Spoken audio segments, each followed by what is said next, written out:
اسلام آباد میں ایک امام بارگاہ کو ٹارگٹ کیا گیا ISIS خراسان کی جانب سے. تو یہ سب کچھ کون کر رہا ہے؟ دیکھیں دشمن کا جو دوست ہے وہ آپ کا دشمن سمجھا جاتا ہے. ہم نے ان کو سپیس دی, ہم نے ان سے بات چیت کا موقع دیا, ہم نے ہر ڈپلومیٹک فورم کو یوز کیا. جب ہمیں لگا کہ کوئی بھی ڈپلومیٹک فورم جو ہے وہ اب استعمال کے قابل نہیں رہا تو پھر ہم نے اوپن وار کی جانب بات کی. ہم نے ہمیشہ انٹیلیجنس بیسڈ آپریشن کیے ہیں. ہم نے اسٹریٹجک ٹیکٹیکل ویپن یوز کر کے ان کو ان کے اسٹریٹجک جو مقامات ہیں ان کو ہم نے ٹارگٹ کیا ہے. اب مسئلہ جب سے آپریشن غضب الحق شروع ہوا ہے افغانستان ایک ڈاکٹرائن یوز کر رہا ہے. یہ ناظرین کے لیے بہت امپورٹنٹ ہے سویرا کہ وہ اس چیز کو سمجھے. افغانستان کیا ڈاکٹرائن یوز کر رہا ہے؟ وہ یوز کر رہا ہے human shield doctrine. What is human shield doctrine? کہ یہ جو ملیٹنٹس ہیں, یہ جو ٹیررسٹ آؤٹ فٹس ہیں, یہ کہاں آپریٹ ہو رہے ہیں؟ یہ ود ان سویلین آبادی آپریٹ ہو رہے ہیں. یہ ود ان سویلین جو ہماری پاپولیشن ہے افغانستان میں موجود, قندھار میں, پکتیکا میں, کابل میں سویلین آبادی ہے, وہاں پہ یہ آپریٹ ہو رہے ہیں. اب ہم کیا کرتے ہیں؟ ہم اس ٹارگٹ کو انٹیلیجنس بیسڈ آپریشن کے ذریعے ٹارگٹ کرتے ہیں, لاک کرتے ہیں. ہم اسپیسیفکلی اس ٹارگٹ کو مارنے کی کوشش کرتے ہیں ود اراؤنڈ 95% آف ایکوریسی. ٹھیک ہے, ہو جاتا ہے, کولیٹرل ڈیمیج ہے, ظاہر سی بات ہے. جب آپ سویلین آبادی کو ایز اے شیلڈ یوز کریں گے تو پھر تھوڑے بہت اس کے اثرات تو آئیں گے. افغانستان جو کلیم کر رہا ہے نا کہ پاکستان جو ہے وہ ان کی سویلین آبادی کو ٹارگٹ کر رہا ہے, میرا بڑا ایک واضح پیغام ہے. جب ہم سویلین آبادی کو ٹارگٹ کریں گے سویرا, پھر ایک درجن لوگ نہیں مارے جائیں گے, پھر ہزاروں مارے جائیں گے, جیسے اسرائیل ایران میں کر رہا ہے. آپ دیکھیں یہ جب سے جنگ چل رہی ہے اس میں کولیٹرل ڈیمیج میں 12, 15, 18 لوگ جو ہے وہ ان کی ہلاکت ہوئی ہے. اگر ہم سویلین آبادی کو ٹارگٹ کریں گے تو آپ کو ہزاروں کی تعداد ملے گی. یہ جو 8-10 لوگ ہوتے ہیں یہ بھی ان کے سپورٹ میں, یہ ان کے فیسیلیٹیشن میں لگے ہوتے ہیں, ان کو ٹارگٹ کر دیا جاتا ہے. تو میرے یہ خیال ہے پاکستان بہت بہترین انداز میں اسمارٹلی ٹیکٹیکلی جو وہاں پہ ٹیررسٹ آؤٹ فٹس موجود ہیں ان کو ٹارگٹ کر رہے ہیں, اور وہاں پہ جو ان کی ویپن ڈپو ہے. جو کہ ایک آخری بات کرنا چاہوں گا, دیکھیں SIGAR special inspector general for Afghan reconstruction کے مطابق امریکہ کے جانے کے بعد یہاں پہ $7.1 بلین کا امریکن لیفٹ آؤٹ اسلحہ موجود ہے.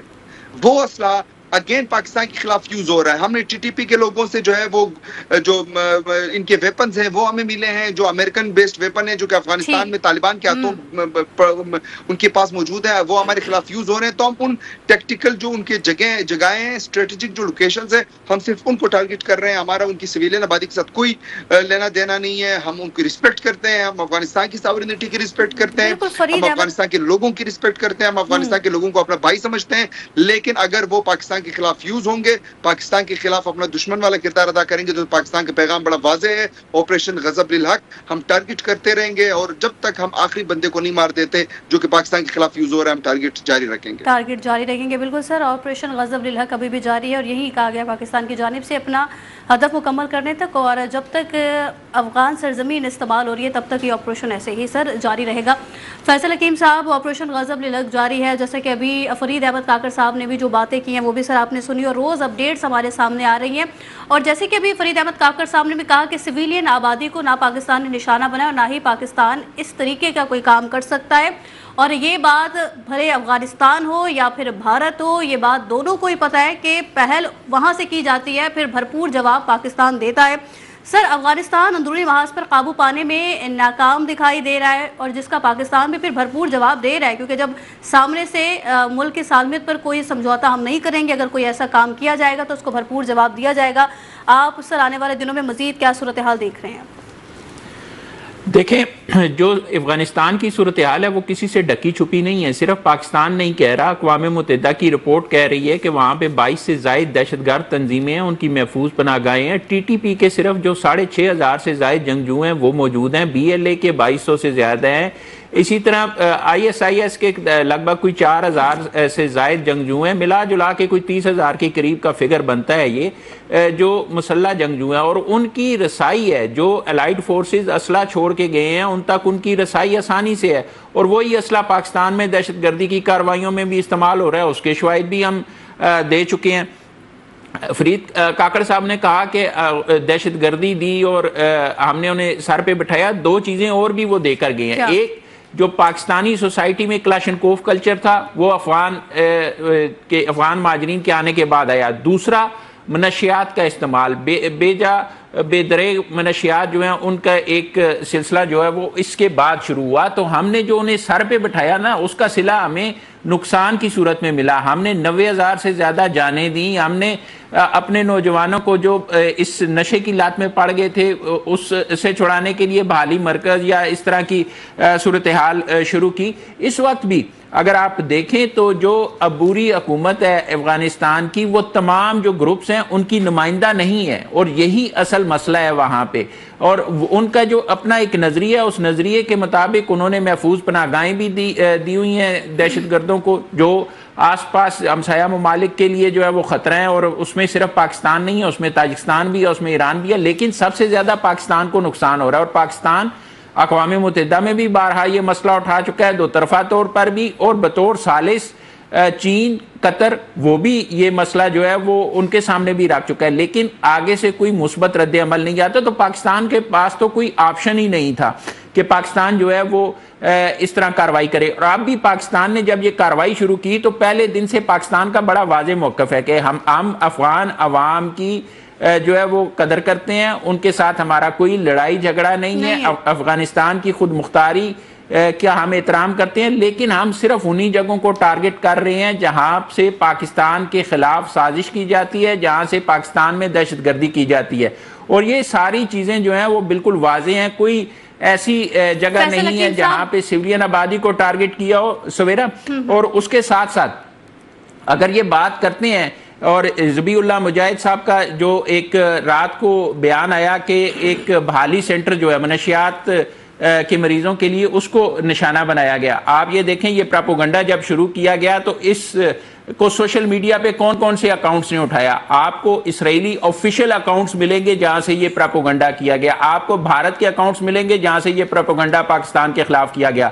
لیکن جب گراؤنڈ ٹارچ چیک کیا گیا اور اس کو دیکھا گیا تو انہی سے وہ اکاؤنٹس ڈیلیٹ بھی کیے گئے. کچھ جو ٹویٹس ہیں وہ میرے پاس موجود بھی ہیں بطور ثبوت کہ اسرائیلی اکاؤنٹس جو ہیں انہوں نے پہلے واویلا مچایا اور پھر اس کے بعد وہ اپنے ٹویٹس جو ہیں وہ واپس لیے گئے.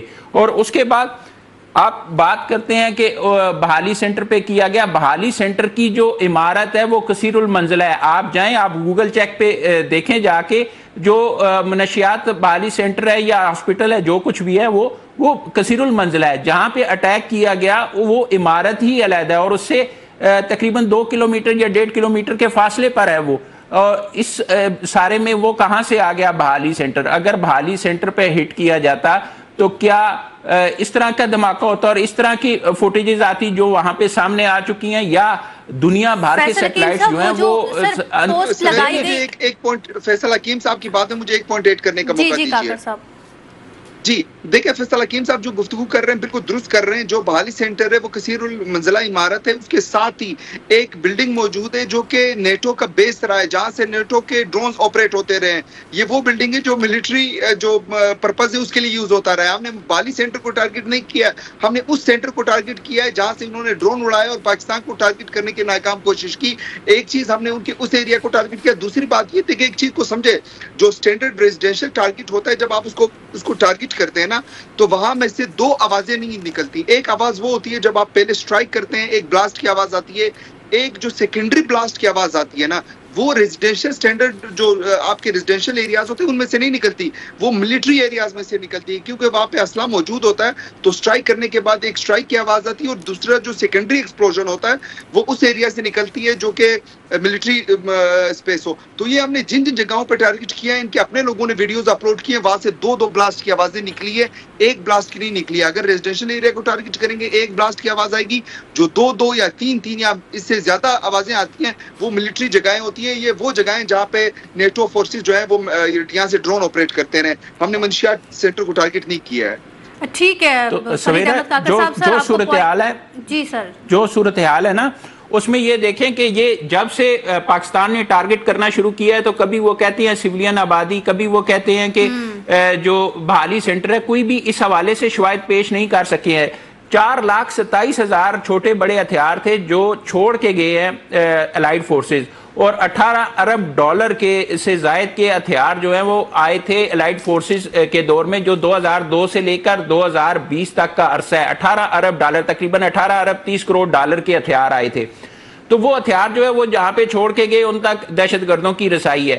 اب انہیں جو ہے وہ ہتھیار جاتے نظر آ رہے ہیں کیونکہ پاکستان ٹارگٹ کر رہا ہے ان دہشت گرد کیمپوں کو جہاں پہ وہ ہتھیار موجود ہیں اور پاکستان کے خلاف وہ استعمال ہو رہے ہیں. یہ کیوں نہیں بتاتے کہ بگرام ایئر بیس پہ جو کارروائی کی گئی بگرام ایئر بیس پہ کیا تھا اور بگرام ایئر بیس پہ کون موجود تھا جس کی وجہ سے پاکستان کو یہ ایکشن لینا پڑا؟ کیا وہاں پہ دہشت گرد موجود نہیں تھے؟ وہاں پہ پاکستان کے خلاف سازش نہیں ہو رہی تھی؟ وہاں پہ خطے کو خطرہ نہیں تھا؟ فیصل حکیم صاحب اس پر بات کریں کہ امتیاز صاحب کا بھی کامنٹ اس میں شامل کر لیتے ہیں. امتیاز صاحب دونوں کی سر آپ نے گفتگو سنی ہے, فرید احمد کاکڑ صاحب کی بھی, فیصل حکیم صاحب کی بھی. وہ بھی سر یہی کہہ رہے ہیں کہ سویلین آبادی کا جو الزام لگایا جا رہا ہے افغانستان کی جانب سے وہ بھی پوری دنیا کو پتہ ہے, اور ساتھ ہی پوری دنیا کو یہ بھی پتہ ہے کہ پاکستان بارہا افغانستان کی جو سرزمین استعمال ہو رہی ہے پاکستان کے خلاف اس کے ثبوت بھی پاکستان پیش کر چکا ہے. البتہ بات کریں تو افغان طالبان رجیم اپنی سرزمین استعمال ہونے دے رہی ہے دہشت گردی کے لیے. سر آپ اس پر پہلے تو کامنٹ کریے گا, آپ صورتحال کہاں جاتے ہوئے دیکھ رہے ہیں, کیونکہ آپریشن غضب للحق اپنے مقاصد کو پورا کرنے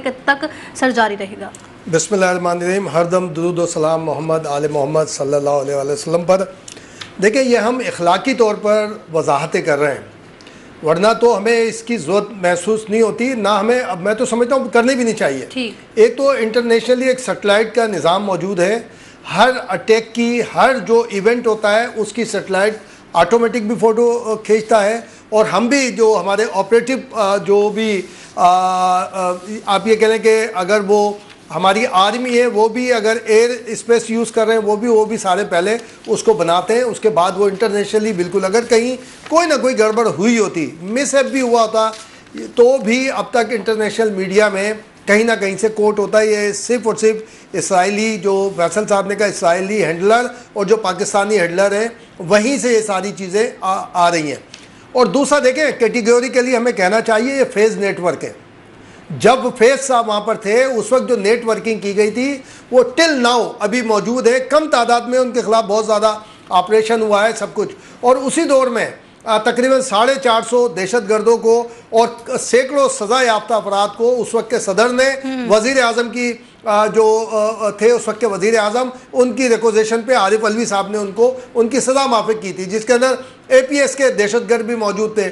پھر اس وقت کے وزیر اعظم نے خود اون کیا تھا اور کہا تھا کہ جی 50,000 ہم خاندان جو مختلف ہیں 50,000 افراد ہیں, ہم کہاں لے جاتے وہ لے کر آئے وہ سارے. تو اس نیٹ ورکنگ کے اگینسٹ کیا جا رہا ہے. اچھا ہم تو یہ وضاحت کر رہے ہیں کہ جناب وہ ریہیبلیٹیشن پہ ہم نے اٹیک نہیں کیا, تو بھائی آپ کیوں نہیں وضاحت کرتے کہ آپ تو مساجد پہ حملہ کرتے ہیں, آپ امام بارگاہوں پہ, چرچ پر, بازار کے اوپر جا کر حملہ کرتے ہیں.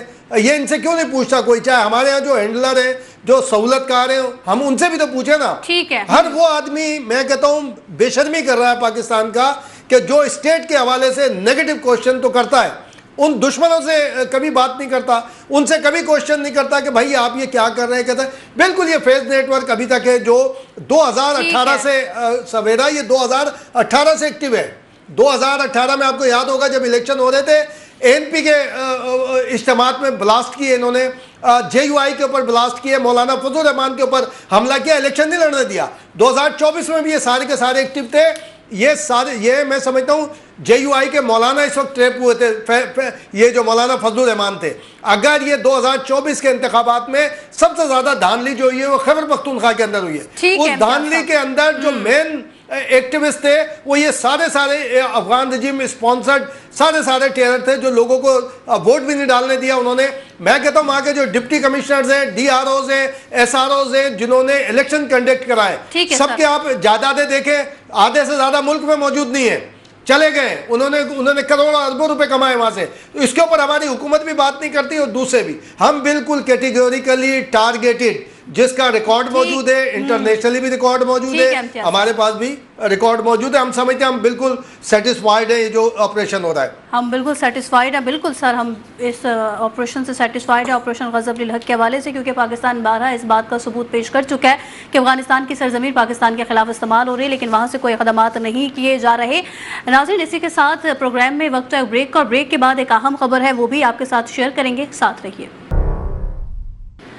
ویلکم بیک ناظرین. ایک اہم خبر بھی سامنے آئی ہے. ایران اسرائیل امریکہ جنگ کے حوالے سے ہم روز ہی پروگرام میں بات کر رہے ہیں, لیکن اب جو خبر سامنے ہے وہ یہ ہے کہ امریکہ کے نیشنل کاؤنٹر ٹیررزم سینٹر کے سربراہ ہیں, انہوں نے آج استعفیٰ دے دیا ہے. وہ امریکی صدر ڈونلڈ ٹرمپ کی انتظامیہ کے پہلے اور